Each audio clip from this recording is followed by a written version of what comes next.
లావణ్య గారు నమస్తే. ఇప్పటి వరకు మీ నాన్నగారితో మాట్లాడేవండి. మీ నాన్నగారు మాట్లాడుతూ ఉంటే మేము కూడా బాధపడాల్సి వచ్చింది నిజానికి. ఎందుకంటే ఆయన ఆవేదన చూస్తున్నాం. కన్న కూతురు ఈ రకంగా ఇబ్బందుల్లో పడితే, ఈ రకంగా సంసారంలో వచ్చిన ఇబ్బందుల కారణంగా మానసిక వేదన గురవుతుంటే మీ నాన్నగారు కూడా నలిగిపోతూ ఉన్నారు. అవునండి, నేను అదే చెప్తున్నానండి. అందరిలాగా మేము కూడా మిడిల్ క్లాస్ నార్మల్ మనుషులమే, నార్మల్ అమ్మాయినే. నేను ఈ రోజున అతను యాక్టర్ అయి ఉండొచ్చు. దానికి ముందు మేము మా స్టార్ట్ అయిన జర్నీ గురించే నేను ఫైట్ చేస్తున్నది. నాకు నా ఫైటింగ్లో నా రాజ్ తరుణ్ కావాలండి, యాక్టర్ రాజ్ తరుణ్ కూడా కాదు. ఇప్పుడు అతను యాక్టర్ అయ్యాడు, ఇప్పుడు అతనికి హీరోయిన్స్, ఇప్పుడు అతనికి డైవర్షన్ అన్నది. బట్ విడిపోతామన్నది మా లిస్ట్లోనే లేదు. మరి ఎందుకు విడిపోయాము, విడిపోవాల్సిన రోజు వచ్చింది అన్నది చూపిస్తున్నారు. అర్థం అవ్వట్లేదు నాకు. సో ఇవాళ మీరు అతని మీద కేసు పెట్టారు, అతని మీద అలిగేషన్స్ చేశారు. అతనికి వేరే అమ్మాయితో అక్రమ సంబంధం ఉందన్నారు. అతను మీ మీద అలిగేషన్ చేశాడు. సో ఇంత వివాదం జరిగిన తర్వాత, ఇన్ని గొడవలు జరిగిన తర్వాత కూడా మళ్ళీ మీ ఇద్దరు కలిసి ఉండే అవకాశం ఉంటుందా అని? 100% అండి. ఇప్పుడు కొట్లాడుకుంటే మా దాంట్లో కొట్లాడుకునే రోజు ఉండదండి. మేము చాలా కొట్లాడుకుంటే చాలా మాట్లాడతాం. ఈ రోజున మా కొట్లాట మీడియా ముందు జరిగింది, అంతే, కొత్త ఏం కాదు. మీడియా ముందు జరిగింది, ఇంత గ్యాప్ జరిగింది. ఒక 10 రోజులు అవుతుంది అతను మొహం చూడక. కానీ ఇంత వివాదం తర్వాత రాజ్ తరుణ్కి సినిమా ఇండస్ట్రీలో ఉన్న అతని కెరీర్ మీద ఎఫెక్ట్ పడ్డా ఈ వివాదం అంతా కూడా? అతని కెరీర్ కూడా ఇబ్బంది పడింది. రేపు పొద్దున అతనికి సినిమా ఛాన్స్ ఇవ్వాలన్నా కూడా ఇప్పుడు అదే రాజ్ తరుణ్ మళ్ళీ తన అమ్మాయిని తను తీసుకున్నాడు అంటే అది మంచిది కాదా అండి? అంటే మీరు ఇప్పుడు ఇదే మీడియా వేదికగా మేము కలవాలి అని కోరుకోరా? తప్పకుండా అండి, తప్పకుండా మీ ఇద్దరు కలవాలి, హ్యాపీగా ఉండాలి. మీ ఇద్దరు కలిసి అవసరమైతే మా స్టూడియోకి రావాలని కోరుకుంటాం. మరి అలా కోరుకున్నప్పుడు, అది జరిగినప్పుడు ఇంకా ఇబ్బంది ఏముందండి? అండ్ రాజ్ తరుణ్ ఏవైతే డ్రగ్స్ అని చెప్తున్నాడో అదే కోర్టే నేను నిర్దోషి అని చెప్పినప్పుడు, మరి అప్పుడు రాజ్ తరుణ్ని మీరు డైరెక్ట్గా అడగడానికి ఉంటుంది. జనాల్లో నా పైన పడ్డ మచ్చ ఏదైతే ఉందో అది నేను క్లియర్ చేసుకుంటాను కదండి. నాకు కూడా హ్యాపీయే. రాజ్ తరుణ్ అడుగుతున్నామండి, ఆ ఒక్కరోజు మాత్రమే మీడియాతో మాట్లాడాడు. ఆ తర్వాత ఎక్కడ మీడియాకు దొరకట్లేదు. ఆయన ఫోన్ స్విచ్ ఆఫ్ చేసుకున్నాడు. వాళ్ళ మేనేజర్లు కూడా ఎవరు దొరకట్లేదు మీడియా. అవునండి, మరి ఆయన వాళ్ళ మేనేజర్ దగ్గర 2 నంబర్లు ఉన్నాయి. ఇంకో నెంబర్కి ఒకసారి కాల్ చేయండి ప్లీజ్. అండ్ దయచేసి ఇది అర్థం చేసుకోండి. నేను ఫస్ట్ నుంచి కూడా నేను ఏదో తప్పుడువి లేనివి అయితే చెప్పలేదు. అండ్ మాల్వి మల్హోత్రా కూడా మరి అంత మాట్లాడిన అమ్మాయి ఈ రోజున వాళ్ళ ఊరు వెళ్ళిపోయింది. మరి అదే సినిమా అంటే నాకు ప్రాణం, సినిమా అంటే ఇష్టం అని సినిమా మీద ఒట్టేసి అబద్ధాలు చెప్పింది అమ్మాయి. ఆ సినిమా వదిలేసి వెళ్ళిపోయింది ఈరోజు. అంటే ఈ వివాదం వచ్చిన తర్వాత వెళ్ళిపోయిందా? మరి అవునండి, 2 డేస్ అవుతుంది ఆ అమ్మాయి వాళ్ళ హిమాచల్ మండి అనే విలేజ్కి వెళ్ళింది. ఆ అమ్మాయి వాళ్ళ ఇంటికి కూడా మీడియా వెళ్ళాలి, అడగాలి అని కోరుకుంటున్నాను. అప్పుడే వాళ్ళ పేరెంట్స్కి కూడా ఈ బాధ తెలుస్తుంది. ఇప్పుడు నేను ఒక అమ్మాయిని, మా డాడీ అండ్ ఇక్కడ సొసైటీలో మన తెలుగు స్టేట్స్లో నా గురించి ఎలా అయితే మాటలు జరుగుతున్నాయో, ఇప్పుడు ఆ అమ్మాయి ఏమనుకుంటుంది, నా లాంగ్వేజ్ కాదు, నా స్టేట్లో జరగట్లేదు కదా అని అనుకుంటుంది. ఇంకో హీరోని పట్టుకుంటుంది. కానీ వాళ్ళ తల్లిదండ్రులకు కూడా ఇదన్నా తెలిస్తే, వాళ్ళ నొప్పి అన్నది తెలిస్తే వాళ్ళ తల్లిదండ్రులు మందలించుకోవడానికన్నా ఒక అవకాశం ఉంటుంది. ఒకసారి వాళ్ళ పేరెంట్స్కి కూడా కాల్ చేయాల్సిందో లేకపోతే మాట్లాడాల్సిందో మరి అక్కడున్న లోకల్ రిపోర్టర్స్ని ఎవరైనా పంపించాలని నేను రిక్వెస్ట్ చేస్తున్నానండి. తప్పకుండా అండి, తప్పకుండా. అండ్ నన్ను బెదిరించారు, ఇలా ఎలా బెదిరిస్తారు?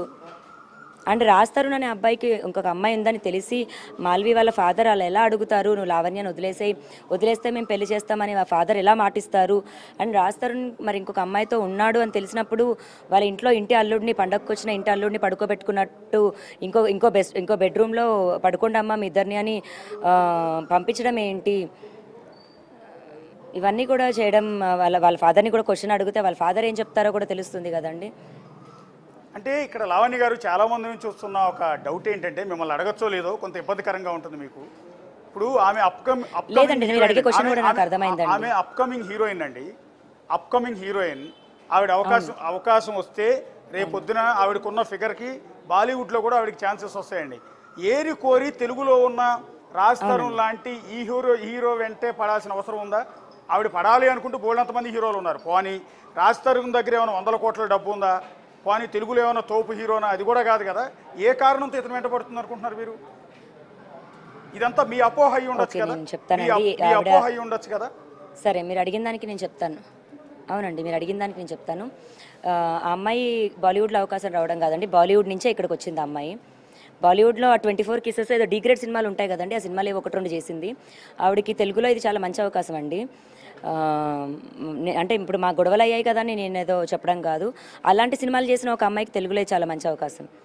అండ్ ఆమె చేసిన సినిమాలతో పోలిస్తే మన తెలుగు సినిమాల్లో రాజ్ తరుణ్ మంచి హీరోనే అండి, పెద్ద హీరోనే అండి. ఓకే. ఈ తెలుగు సినిమా ఇండస్ట్రీ సంగతి మీకు తెలుసండి. ఇవాళ రేపు ఒక సినిమాలో చిన్న క్యారెక్టర్ చేసిన వాళ్ళు కూడా మరుసటి రోజు అమాంతం పెద్ద పెద్ద సినిమాల్లో ఛాన్సెస్ వచ్చి వెళ్ళిపోతున్నారు. అందులో హీరోయిన్లు కొన్ని అవకాశాలు ఒకేసారి పడిపోతాయి, ఒకేసారి పైకి లేస్తూ ఉంటారు, మంచి అవకాశాలు వస్తూ ఉంటాయి. సో ఆవిడ కావాలి అనుకుంటే రాజ్ తరుణ్ వెంటే పడాల్సిన అవసరం, రాజ్ తరుణ్తో అక్రమ సంబంధం పెట్టుకోవాల్సిన అవసరం ఏంటి అని?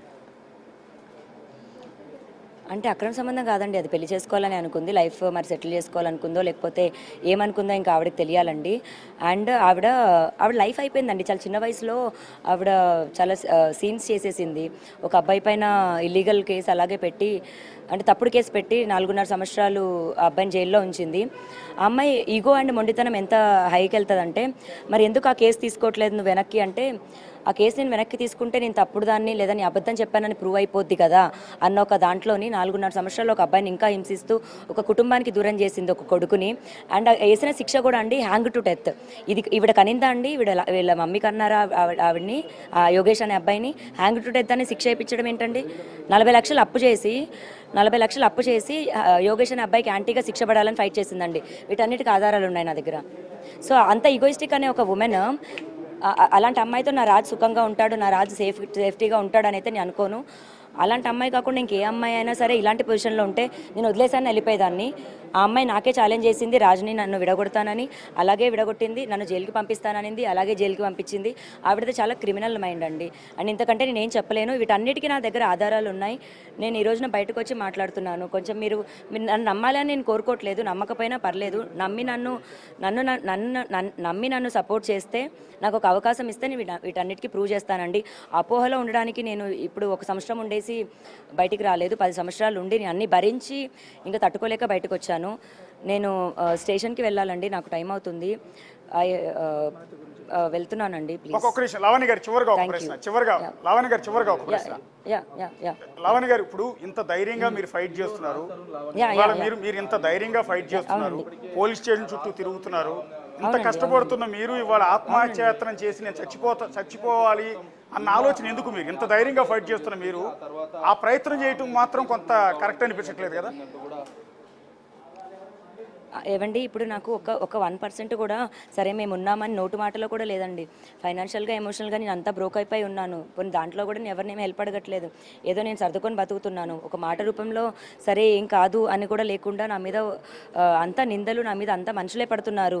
అలాంటి ఒక దాంట్లో ఇంకా నాకు ఏ రకంగా ఒక హోప్ అన్నది వస్తుంది అని నేను అడుగుతున్నాను. అండ్ అది నిన్న అలాంటి ఫేస్ అలా ఉందండి, నా స్టేట్ ఆఫ్ మైండ్ నిన్న అలా ఉంది. నాకు సపోర్ట్ లేదని కాదు, చాలా ఛానల్స్ నాకు సపోర్ట్ చేస్తున్నాయి. నాకు నిజంగా ఈ ప్రాసెస్లో మంచి వాళ్ళ ఫ్రెండ్స్ కూడా అయ్యారు. నేను వాళ్ళ వల్ల ఇంకా ఇప్పుడు బతుకున్నాను అని నేను అంటాను. లేదంటే ఈ పాటికి ఇంకా ఇదే న్యూస్ వేరే కవర్ చేస్తూ ఉండేది డెఫినెట్గా, నిన్న ఉన్న స్టేట్ ఆఫ్ మైండ్కి అయితే. కొంచెం దయచేసి నాకు ఆ విషయంలో సపోర్ట్ చేయండి. నేను ఫైట్ చేస్తాను. అండ్ మాల్వి వాళ్ళ పేరెంట్స్కి లేదా మాల్వి వాళ్ళ సైడ్ కొంచెం టర్న్ అయితే బాగుంటుంది అని కోరుకుంటున్నాను.